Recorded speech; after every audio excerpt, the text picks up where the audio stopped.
Français, Françaises, Sorbonneuses, Sorbonneux.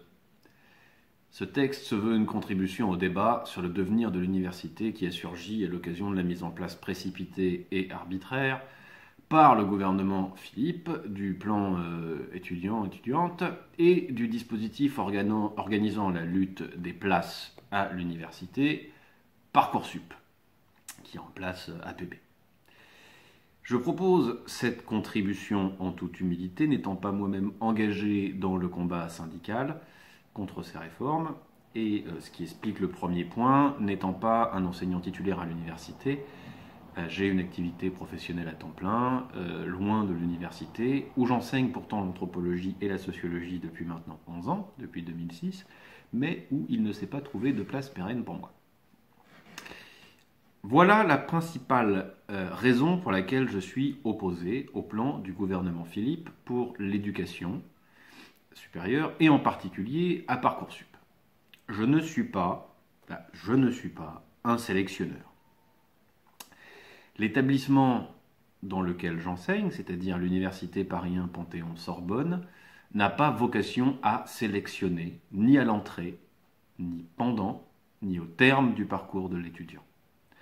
Certes, cette sélection, hélas, existe de facto, par la sélection des dossiers à l'entrée, par le fait qu'on puisse pousser plus ou moins le dossier de tel ou tel étudiant selon qu'on a des entrées à l'intérieur, par élimination pendant le parcours, et à ce titre c'est un parcours très sélectif, ce que je dis souvent à mes étudiants, mais ce défaut ne saurait être érigé en principe. Dans un amphithéâtre ou dans une salle de cours, je ne sélectionne pas, j'enseigne. Cela signifie pour moi que je suis chargé de créer des conditions de curiosité, d'entrain, d'exigence, d'attention, pour que les étudiants avec qui nous formons une petite communauté durant le cours ressortent du cours plus curieux, plus savants, plus intéressés, plus habiles, plus capables, et même grâce aux petits miracles qui arrivent parfois pendant les cours, plus intelligents. Pour être plus honnête, je dirais qu'un cours n'est pas complet et ne se passe pas bien si je n'en sors pas moi-même plus curieux, plus attentif, plus intelligent, etc., etc. Et d'ailleurs, avec combien de collègues j'ai partagé ce plaisir flottant, cette ivresse enthousiasmante que l'on ressent après un cours où, grâce aux étudiants, le cours s'est bien passé et nous avons pensé plus loin, à côté, plus précis, ensemble. Je ne sélectionne pas. Je prends la classe avec les élèves plus jeunes, plus âgés, les enfants de bourgeois, les enfants de prolétaires, les pauvres, les riches, les hargneux, les délicats, les ambitieux, les passants, les complexés, les timides, les endormis, les bavards, les taiseux, les bouffis d'orgueil, les rapides, les brillants, les étonnants, tout ça, nous prenons tout cela collectivement comme une petite cité éphémère et nous la faisons avancer ensemble. Nous pensons ensemble et chacun progresse selon lui, selon elle, chacun prend ce qui lui permet d'avancer. Il ne s'agit pas de sélectionner ou de formater, il n'y a pas de client du cours. Et l'étudiant n'est pas une marchandise que je livrerai à tel ou tel client. Les étudiants et les étudiantes viennent dans nos classes bénéficier d'un droit à l'éducation. N'est-on pas capable de faire autre chose que de la sélection avec nos jeunes gens, déjà qu'on maltraite nos anciens, nos vieux? Est-ce qu'on est obligé de stresser, de trier et de précariser nos jeunes? À l'université, en TD ou en CM, je ne sélectionne pas. Je ne suis pas un sélectionneur. Je suis l'instrument du droit des étudiants à recevoir une éducation et je suis l'instrument de la décision collective d'améliorer le niveau général de l'éducation de la population. L'université est pour moi essentiellement un lieu consacré par la cité à la pensée, à la recherche, à la transmission, à l'éducation. C'est un genre de pré-agora permanente et non pas un outil soi-disant efficient pour produire des produits finis utilisables par le marché du travail. Cela pourrait être pris pour une perspective idéaliste et déconnectée du réel et du marché du travail, ça n'est pas le cas. En effet, d'une part, le marché du travail étant fluctuant, l'organisation de l'industrie étant fluctuante, l'université ne peut pas changer ses structures sans arrêt pour suivre les aléas des bulles économiques qui vont et qui viennent.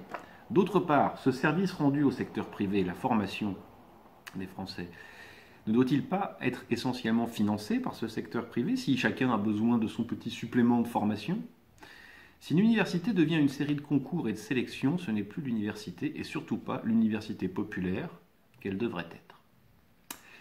Il ne s'agit pas de sélectionner, mais d'être à la hauteur de l'appétit des étudiants à user de leur droit à l'éducation.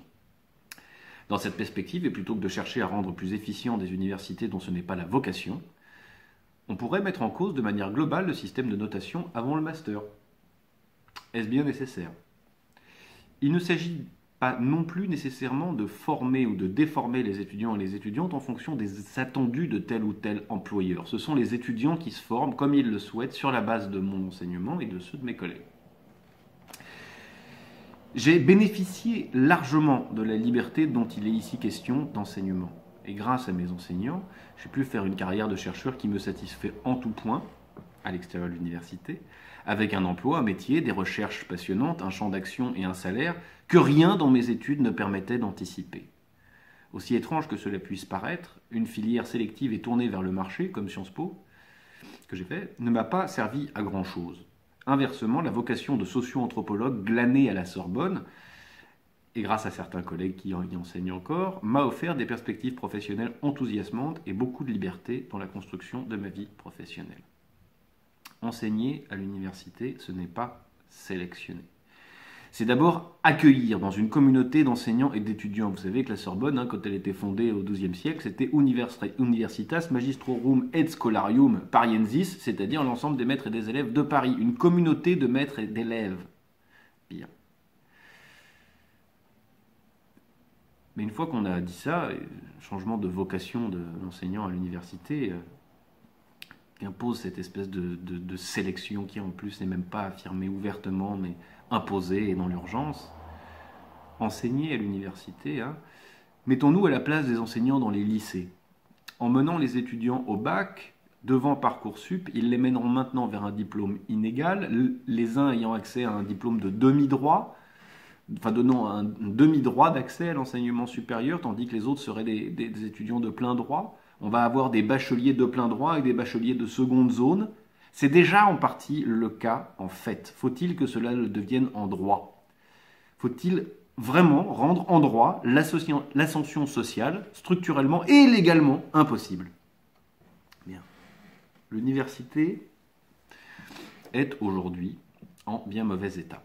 Comme l'a récemment écrit Julie Lemazier dans son intervention à la journée organisée par l'Association des sociologues enseignants-enseignantes du supérieur, la sélection n'est pas la solution, le 20 janvier 2018, elle écrit, ouvrez les guillemets, aujourd'hui nous sommes en 1967 du point de vue des conditions d'accueil des étudiants et étudiantes et nous sommes en 1986 quand le gouvernement voulait mettre en place la sélection.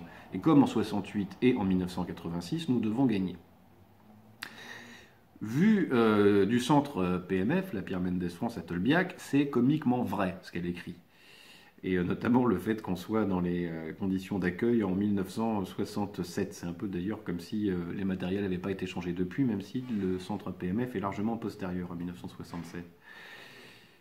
Les salles sont sales, le matériel manque, tout est défaillant, la bureaucratie universitaire s'étend sans cesse venant gêner le travail et néanmoins nous arrivons à travailler grâce aux étudiants, aux étudiantes et à la vocation étonnante de certains enseignants, vacataires bénévoles, vacataires précaires ou titulaires. C'est cette vocation, ce goût du beau travail pour une cause juste, cette vocation d'enseignant qui est attaquée à travers Parcoursup et cette volonté de faire de nous des sélectionneurs. Mes collègues titulaires me disent souvent la difficulté croissante de recruter des vacataires qui forment plus de 50% du corps enseignant à Tolbiac. Cette pénurie va probablement s'aggraver. En effet, les réformes précédentes créaient de la précarité, celle-ci crée de la précarité supplémentaire, mais aussi et surtout fait perdre son sens à la vocation d'enseignant à l'université.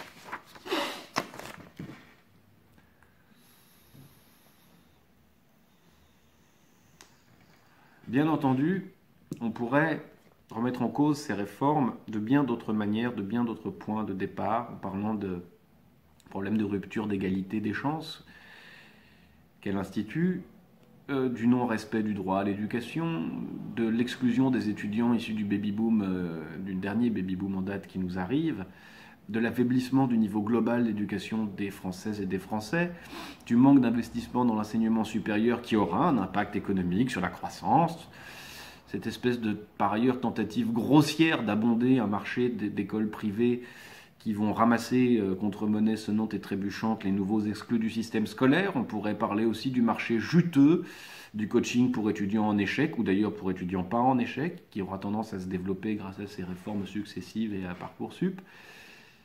Il me semblait opportun d'apporter, pour ce qui me concerne, ce point de vue très simple et très élémentaire. Cette réforme s'attaque à la vocation d'enseignant à l'université et à ce que c'est que l'université, à l'identité, si on veut bien, de l'université. Et ce, sans rien de et ce, sans que rien de bon ne puisse en être attendu. Voilà. Donc pourquoi je crois qu'il est nécessaire de s'y opposer, de s'opposer à cette réforme par tous les moyens. En tout cas, voilà une raison parmi d'autres de s'opposer à Parcoursup par tous les moyens. Sur ce,